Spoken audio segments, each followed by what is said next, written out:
Yes, so pumunta kami sa isang art shop. Okay, and ito yung nagustuhan ko, binili ko. It's a glass straw. Ayan, meron na siyang sariling brush, no? Maganda siyang gamitin. So, it's like dalawa siya.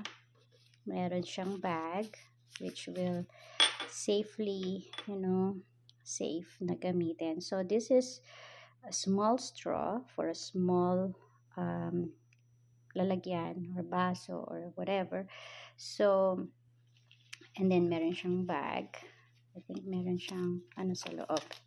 How to siguro take care of it. Yeah, meron siyang papel sa loob. But these are artwork dito sa Mount Vernon, Ohio.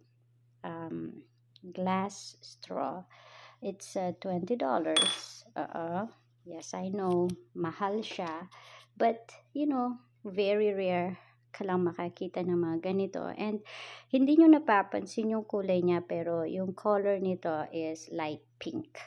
Ayan. Ayan siya. Light pink na straw na may brush. Ayan. Mahilig kasi ako sa arts. So, meron siyang bag. Pwede mo siyang ilagay dyan pag natapos mo siyang gamitin. And, ayan siya. Ang ganda niya. Ayan. Okay, thank you.